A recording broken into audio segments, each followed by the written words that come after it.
Are part of the US already in recession? Hey everyone, welcome back. Today we are breaking down a major economic story. Nearly a third of US GDP comes from states that are either in recession or at high risk of one right now. That's according to analysis from Moody's Analytics, and it's not just minor weakness, it's a pretty widespread issue.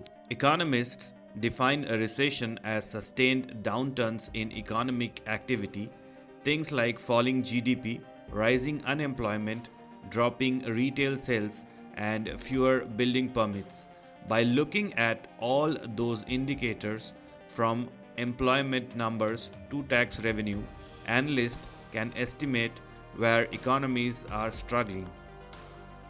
In 2025, 23 states plus Washington DC fall into the recession or high risk category.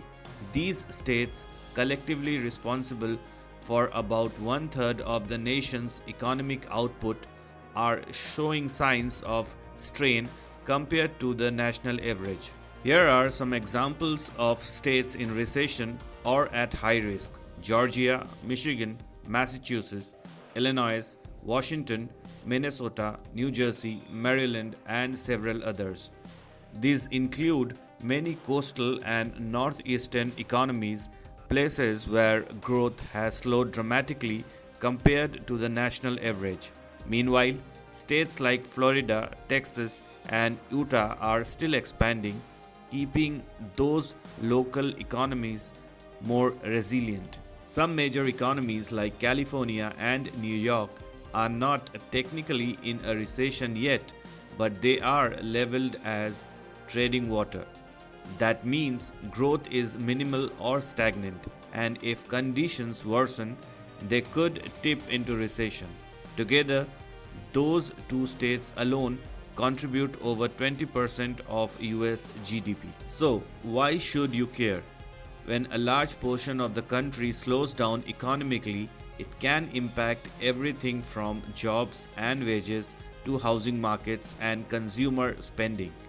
Even if the national economy is not officially in a recession yet, these state level trends can be early warning signs of a broader trouble.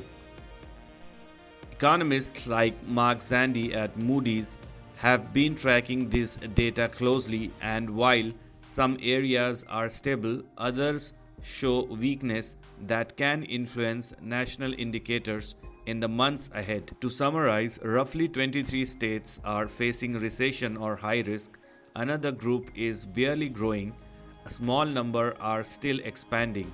This patchwork picture of the US economy shows that even when headlines says growth continues, local economies can tell a very different story. If you find this helpful, hit like and subscribe and drop a comment below. Do you think the US is heading into a national recession? Thanks for watching.